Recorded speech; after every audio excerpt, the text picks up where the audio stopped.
What's your idea of adventure? For some, it's hiking, maybe visiting an exotic country. For others, it's being wedged between two tectonic plates, gasping for air in the complete pitch black with nothing but a head torch to light your way, questioning every single decision that led up to the very moment you're in right now. I'm obviously talking about caving, or to anyone over the age of 65, spelunking. Caving is exactly what it sounds like. It's the exploration of a natural underground space like a cave or a cavern. If you played Minecraft, you've probably done a little bit of caving yourself. Caving can vary in difficulty from simple walkable caves with a lot of open spaces to more complex cave systems with tight squeezes, some vertical drops, even a couple of rivers thrown in sometimes. But we'll talk a little bit more about that later. But today, we aren't talking about your stereotypical caving. Oh, look at me, I'm just walking around, I'm in a little cave. No, we are going to be talking about this. Honestly, I don't even know where to begin. Usually the appeal of caving comes not only from the challenge and the sense of adventure you get while doing it, but also the rewards you get usually deep within the cave, discovering natural beauty and untouched gems that few humans get to see. You know, things like glowworms and stalagmites and stalactites. I don't know which one goes where. And just kind of like whatever else you find down there, like balrogs or something.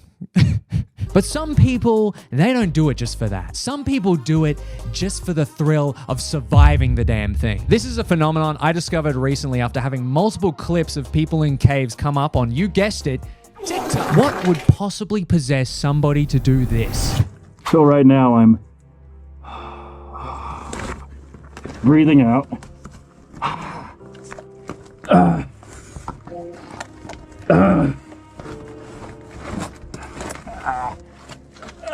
This guy is in such a tight space that he has to breathe all the air out of his lungs so that he's small enough to get through the passage. Why? I feel like the easiest comment to make here is, how about you just don't go in there? Yeah? How about we just don't do this? There is nothing redeemable about that experience at all. It just looks excruciating from start to finish. Okay, so I'm coming up out of this, and if I get stuck, I have this rock with me, such that I can pop up some of these knuckles, which made it very hard to get into. Thank God he has that rock, just in case he gets stuck to kind of clear a path. Me personally, I'd probably just bring a gun. Warning, the actions and stunts performed in this video were done so by professionals. Do not enter a cave without a cave tour guide. You know what?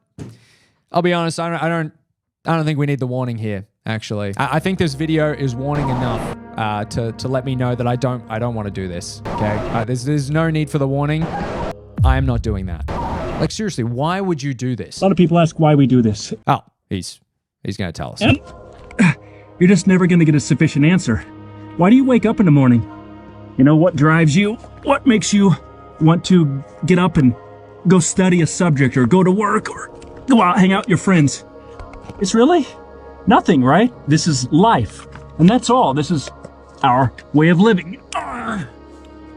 It is not our way of dying. Okay, so his explanation for this is it's just his way of living. It's kind of a part of his life at this point, and I can understand that. Once you experience something like this for the first time, it kind of like tickles that part of the brain where you just can't stop thinking about it, which in turn kind of makes you want to do it again. To me, I think the worse the experience is inside the cave, the more of an adrenaline rush you get when you leave the cave, and the better you feel overall about the caving experience, kind of making you want to do it again. It's kind of like a near-death experience. You survived it. You feel good because you survived. I think I would kind of compare it to something like skydiving. You know, it's terrifying when you're jumping out of the plane, but once you land, you just kind of want to do it again for most people. Of course, I'd much prefer skydiving over spending hours underground as the earth itself feels like it's crushing you as you try to squeeze through an immovable object that at any point could collapse or flood with water, drowning you.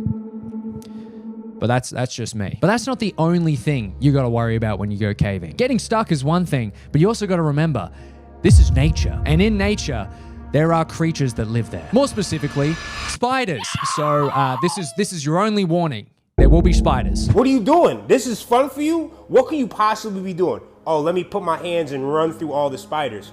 You are disgusting. Ignoring the random guy that's obviously duetting this video, if I saw all of these spiders in this cave, yeah, I'd probably just turn around. Yeah, I probably wouldn't continue on actually. I definitely wouldn't put my hand in the spiders. Now, from my understanding, spiders like to come into these caves to like hibernate during winter, and this specific genre of spider, this breed of spider is like an American daddy longlegs, so they can't harm humans at all, unless of course they like all collectively decide to like try and crawl in your mouth and suffocate you or something, but they would never do that.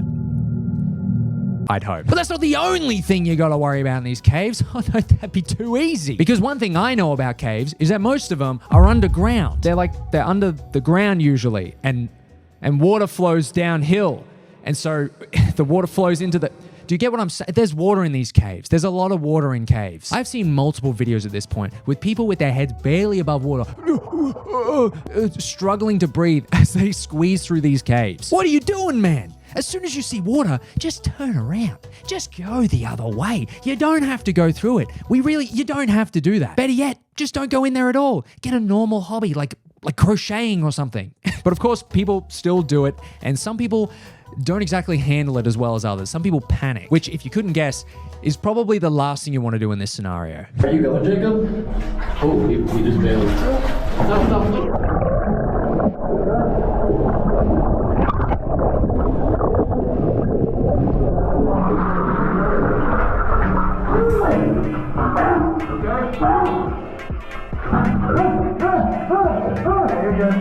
Yeah, it's probably not the best thing to do, especially when you're in the middle of a group. You might drown your buddy who's holding the GoPro. Honestly, that'd probably be me if I was in this scenario. So I had claustrophobia for years, so I get it. When I was about 10 years old, I accidentally locked myself in the boot of my mum's car while getting my school bag. It's... Basically, like, I was pretending to be a spy, and like the secret package I had to get was my school bag. So I was like trying to be all stealthy, and then I like pretended like there was like a guard coming. So I jumped into the boot and I like pretended to close the door to like hide from the guard.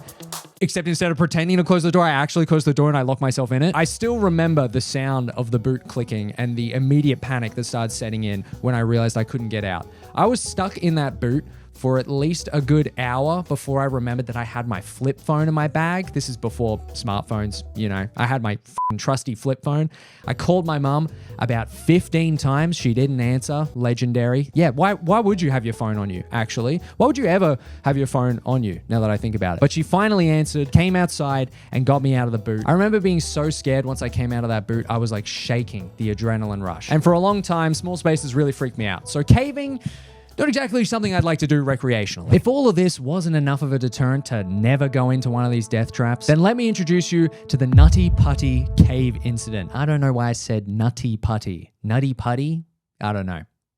Is that how you're supposed to say it? If you aren't familiar with the story, I suggest you watch one of the like 500 YouTube videos that people have made breaking down the entire incident. I mean, Ray William Johnson has even made a video on this. So this guy, his name's John. And John is about to die in the scariest way I can think of. Prepare to have nightmares. But I'll briefly fill you in with the headlines. Just a heads up, sorry if I don't make eye contact for the next minute. I'm going to read the dot points because I don't want to get any of this information wrong. The Nutty Putty cave incident was a tragedy that happened in November 2009, resulting in the death of John Edward Jones, a 26-year-old med student. The Nutty Putty cave is a hydrothermal cave located in Utah, known for its narrow, twisting passageways. It had been a popular spot for spelunkers, though it was always considered dangerous because of the tight spaces. Can you see where this is going? On November 24, 2009, John Jones, along with his brother Josh and other family members, decided to explore the Nutty Putty cave. John, who was 6 feet tall, crazy. There should be like a height limit, like, you know, roller coasters. Except instead of you have to be this tall to go in, you know, on the ride, it should be you have to be this short to go into this cave. He also weighed 200 pounds, and he attempted to navigate through a tight, uncharted area of the cave known as Bob's Push, believing that it was a larger passageway called the Birth Canal.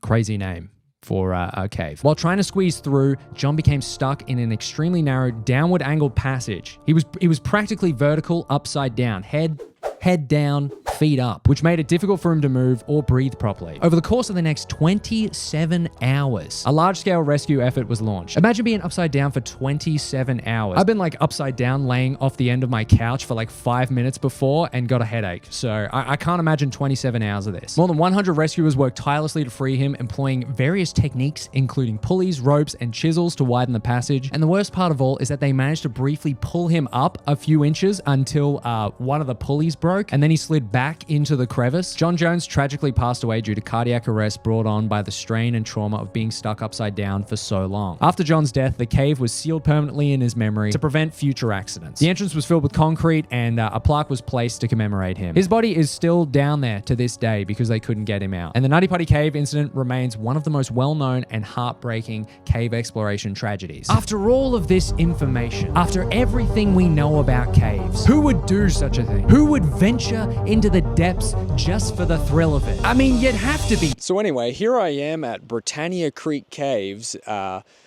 ready to go caving, I suppose. When I tell you I am in the middle of nowhere, I am truly in the middle of nowhere right now. To be honest, I've kind of compartmentalized this entire part of the video up to this point. And as messed up as it is, I'm not nervous for the cave. I'm nervous that the cave is going to be really easy because I feel like it'll make a bad video if the cave is very easy. I kind of hope it's an extremely traumatic experience and I just don't have fun the whole time. Is that the wrong attitude to have going into a cave? I don't really know. There is water running. I can hear a waterfall and I'm pretty sure that's like not something you want in a cave. So hopefully there is no water. There probably will be. But before heading into the cave, I had to release a waterfall of my own. This has got to be top 10 pisses of all time. I mean, this is truly serene. I hear a waterfall, which is just helping my waterfall, helping the water flow. I hear some birds chirping in the background. I'm in fresh air. I mean, this is what dreams are made of right here. This is the ultimate piss. That was beautiful. That nearly brought a tear to my eye. And with that out of the way, it was time to meet up with the rest of the group and get started. The first thing we were instructed to do was tuck everything into everything because things were going to get into everything. That sounded really ominous at the time. I didn't really know what that meant, but I was soon about to find out. We were all given our safety equipment and a quick briefing from the instructor. If you're at the front of the group, it's really important you don't fast because everyone else has to crawl through that fast. And then it was time to head in. Down I go. And immediately I was beginning to realize what a grave mistake I had made. Oh my God. We descended into the first passage and were then tasked with figuring out where we were going next. You that hole down there? Wait, not going that way. All right, that's good to know. Thank God it wasn't that hole. The instructor then told us it was actually between two boulders behind him, and he started to show us how we were supposed to descend. And just to help you guys get the full scope of every section that we're going through, I've decided to draw a couple little diagrams. So this first section was kind of like two boulders, kind of like side by side like this. And I'm going to use a little guy to represent myself here, just a little guy, totally no relation to any diagram that has ever been seen before, I'm sure. And basically I had to crawl down this cavern here into an opening space, which little did I know at the time actually had running water directly through it. Oh, my socks. Oh, my socks are so wet. Yeah, how about you listen to the instructor next time? Look deeper there, just be careful, yeah? So you don't step into the giant f***ing hole right there. Yeah, so I ended up actually stepping in a giant puddle that got my entire pants wet up to the knee.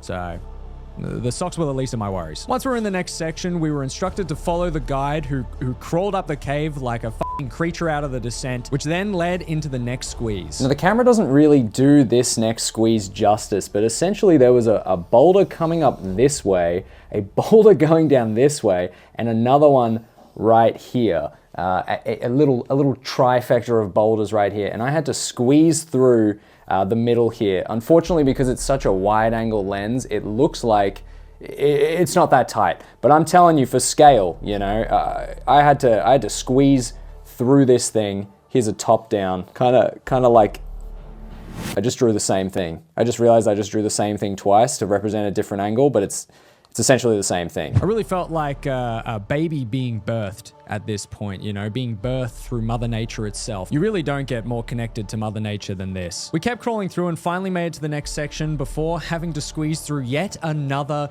tight space. And there's nothing more disturbing than watching a bunch of people, one after the other, just squeeze into this tiny little hole with only their feet before they disappear, knowing that you're going to be the very next person doing the exact same thing. I mean, this is me here. Look at that. Look, that's just my head. That is the size of the cavern that I had to then squeeze out. Yeah, this was not fun. I was not having fun here. The camera really doesn't do justice to just how small this space was. Look at me, I'm like a little earthworm squeezing through here. This section was described to us as needing a handstand to get through, and it was practically a section that kind of went down like this and then dropped off a boulder into the next section. And the section was very tight. It was pretty much like this. And the only way to get through would be to crawl on your hands and knees through, walk down into handstand position. That is me doing a handstand. And then you can exit up and then you can kind of be normal. That's me walking normally. I don't think this section was actually this big. This is not to scale. If you couldn't tell by now, I can't draw to scale. In case you needed any more dissuading on going caving or just some more perspective on what I was about to do, this is what I saw right before I was supposed to go in. Yes, Jackson, indeed. I kind of feel like I'm going to draw the same diagram here, but this is another tight cavernous opening that I had to squeeze on hands and knees through. Belly and ballsack, I guess, through this cave to get to the next opening here. Kind of like, that's kind of, why is it? That kind of looks a bit weird. But anyway, that's how I got to the next section. Let me give you a live commentary on what's happening here. I'm squeezing through this first section, squeezing through it, and here comes the handstand, setting the Insta360 down. Boom, look at that. I would get a 10 out of 10 if I was competing in the Olympics. I pull my feet through and we're on to the next section. I survived. Every single time I make it through a section, I think that's it. That's the worst of it's over. And then it just always finds a way to get worse. Oh. The puddle that I experienced at the start of the cave was pretty much the tip of the iceberg, because this next section had us crawling through another little cave bit that unfortunately ran straight through a river. So I had to crawl on my hands and knees under this little boulder. Oh, look, that's me crawling under this boulder, through this water to get up another boulder. Look at me, I'm climbing, to then get out to the next section. But this whole thing had water running through it. Again, before going in, we just get an awesome view of the person in front of me suffering and experiencing what I'm about to experience in just a moment. I tried my best not to get wet, which didn't really work. And then while I was crawling through, I made a little discovery. Is that gold? And hey, call me a fool, because no, it wasn't gold, you idiot. It was fool's gold. Pyrite by its technical term. And the entire cave was absolutely covered in pyrite. There was pyrite in all of the rocks we were climbing through. The entire sand bed under that river was covered in pyrite. And when I got home, there was pyrite in my goddamn pockets. Because the cave was so wet and the rocks were so slippery, this next section kind of was like, you know, a boulder going up, and then we actually, because it was on an incline, there was a boulder here. We pretty much had to jump up onto this boulder and then push our backs up against the top of the roof of the cave, if you will, and then kind of shimmy up, and then we could hop up into the next section. A bit of a tricky maneuver, especially when you only have one hand because you're carrying a goddamn camera the whole time. Except I wasn't, because this time the instructor offered to hold my camera for me, which was really nice and allowed me to actually get up this section. I think I would have been stuck down there forever if he didn't. This part was probably the most claustrophobic of all, because just to give you a top down on, I guess, what we had to do was we had to pretty much go around this boulder and squeeze through, kind of like this. This is kind of like how the whole section went.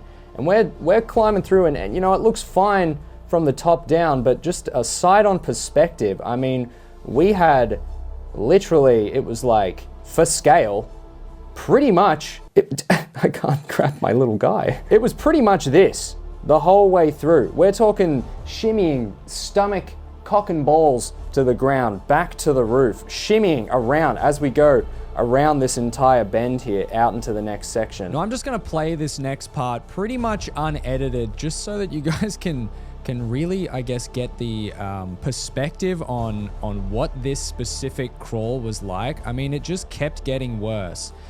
This part here, yeah, that's a giant hole that just drops off into just like a bunch of water. So you actually had to suspend your entire body around it, because if you fell into it, you would have gone head first and you probably would have drowned and died, which was really cool. And it just kept getting worse. Like it gets tighter towards the very end here, which is just horrific. But you know, you're already most of the way here. You may as well continue on. And I mean, I was really, you know, my cheek and my helmet being so big, you know, my cheek was almost touching the rock and the helmet was touching the roof. So it was pretty intense. And then I had to turn around at the end and exit feet first just to get out. Wow, that was definitely the worst one so far. Oh, Jackson, you have no idea. This next part is the worst part of the cave. This is hands down. This was the most traumatic part for me. I'll let the instructor explain what it's all about. You're going to drop down into this hole. You're going to go feet first underneath me. You're going to pop out in that pool of water. Alright, you got about that much room above your head to breathe.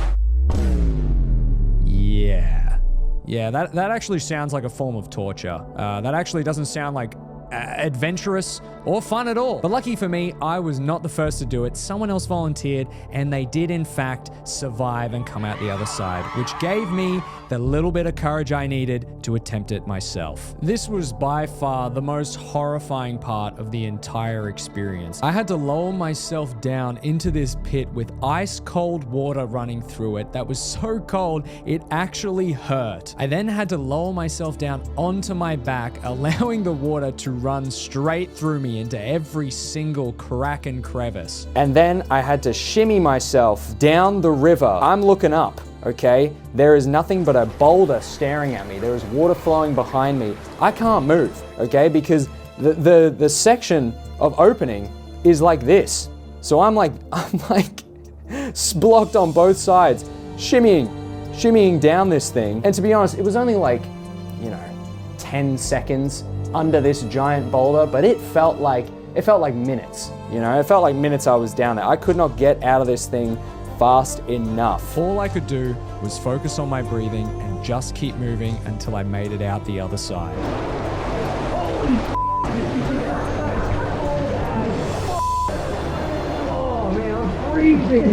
I may have conquered my fear, but unfortunately being completely soaked meant that I would have to spend the entire rest of the caving experience absolutely freezing. I'm regretting this. After that experience, much of the cave was things we'd seen before. A lot of very tight squeezes and holes that I had to come through that looked like this. I'm talking hands and knees once more, squeezing through, little head like this. Wah, wah. Oh, look, I'm a baby being birthed from a giant rock. That was me. It wasn't fun. This section was kind of optional, but basically it was a boulder that kind of went through just like this, and there was a big puddle of water at the bottom of it, and essentially you had to crawl through, sorry, here's the roof, by the way. You had to crawl through this very tiny space, and then once you got through, you had to spin yourself around and then lower your feet into the puddle. Look at that flexibility right there. I made that look easy. And, well, I didn't know at the time, but it turns out the water goes to about your knee. Oh, lovely.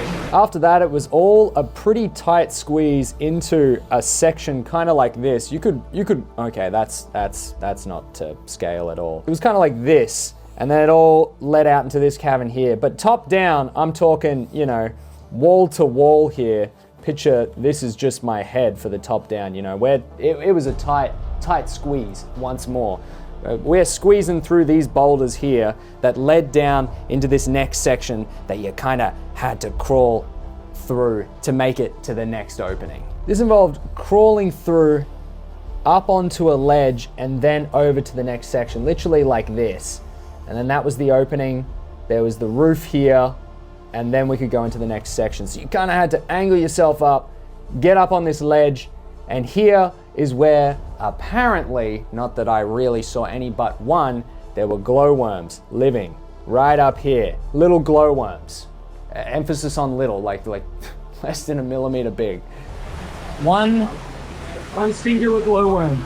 And then once you kind of, took in the scenery here, you could then continue your crawl through. This led us into what was one of the final sections of the entire cave. And this part was a tight squeeze. So tight, in fact, that the guy in front of me actually got stuck for a good 30, maybe 45 seconds. I looked back to the instructor like, dude, are you gonna help this guy? Fear very clearly visible on my face, knowing that I'm gonna be the next guy going through this thing. But thankfully, he ended up making it through, and then it was time for me to perform the same maneuver. I squeezed through these rocks with ease, with my petite body barely touching the sides of these rocks. And once at the apex of this crawl, I had to rotate my body 180 and get through, making it to the next section. Giving a little quip I thought up of to the instructor on my way through. Not the first tight hole I've been in. I actually don't know if he liked that joke or not, it was just a pity laugh, but I couldn't dwell on it because I had to go through an even tighter crevice with f***ing mud through it almost instantly, no time to rest at all. But this was it. The final crawl, the last push to get me out of this cave and to breathe in the fresh air of freedom. I could see the light, glimpses of green and fresh air as I crawled ever closer to the exit of the cave, knowing that this experience was soon to come to a close. And taking those final steps out just may be one of the best feelings I've ever experienced in my entire life. I conquered the cave. I entered a boy and I left a man. And with that, there was nothing left to do except change clothes and go home. That was good. I'm now dry. I've changed my clothes. I'm feeling a lot better. I was shivering in there. Absolutely shiver me timbers. But you know what? I get it. I do get it. I understand why people cave. I don't know about the extremes of squeezing through very tight spaces. I think those were the least favorite parts of mine about the caving experience. Squeezing through, a boulder up against your chest, boulder up against your back. Squeezing through like that. Yeah, not a big fan. Actually not a big fan of that. But you know what? I kind of get it. The feeling I got when I emerged from the cave, smelt the fresh air once more. It was a good feeling. It was a really good feeling. Would I do caving again?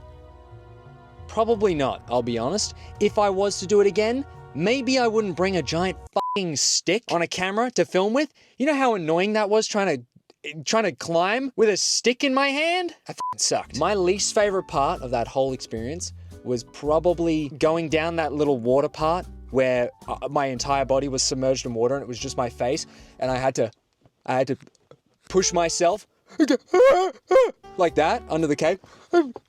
That was probably the closest I got to having a panic attack, was going down there, water up around my chest and up my head, and then looking up and all I could see is rocks, and then having to shuffle down. I'm pretty sure at one point I did make sounds very similar to that, like, because that's me shuffling myself down. That was my least favorite part. My favorite part was probably the glowworms. The one glowworm that we saw, that was pretty epic. Apparently in summertime, there's a lot more glowworms. Look, caving in itself is quite scary, let alone adding water to it. I think if I was to cave again, preferably it would be without a running stream through the entire thing. Because, I mean, caving is bad enough as it is. The water just makes it so much worse. You get wet, it's cold, it's slippery. I felt like I was gonna have hypothermia at one point. I was shivering so bad. I was like Smeagol at the bottom of the cave looking over the one ring, except the one ring was my Insta360. And I was like, sitting there. All in all, look, would I do it again? Probably not. Did I enjoy myself? I did. I did enjoy myself. Son of a bitch. Son of a bitch, they got me. They got me, I did enjoy myself. I didn't think I would, but here I am, on the other side. Adrenaline coursing through my veins. Near-death experience, conquered. To think, only a few years ago I was extremely claustrophobic, and now, look at me. I just went caving, bitch. Yeah, look at me now, bitch. Look at me now. I'll tell you what though, my joints, my joints are hurting. I twisted in ways I haven't twisted in years. We could have added a few extra chapters to the Book of Kama Sutra with the positions I was getting in. Anyway, I'm gonna drive all the way home, somehow navigate my way out of this forest, and that's it. I'll see you back at the desk. I'll see you back at the desk. I'll be back at the desk. And that was it. My adventure was finally over, and there was nothing left to do except celebrate with a final victory piss. That's what it's all about. That is what it's all about. Thank you all so much for watching. This video was a massive undertaking, so if you made it this far in the video, thank you so much. I hope you guys enjoyed. Leave a like on the video if you enjoyed. Subscribe if you're not already subscribed. Leave a comment of a rock. Apparently they have a rock emoji now. I had to look that up, but they do. And with that, I will see you all in the next one. Bye-bye.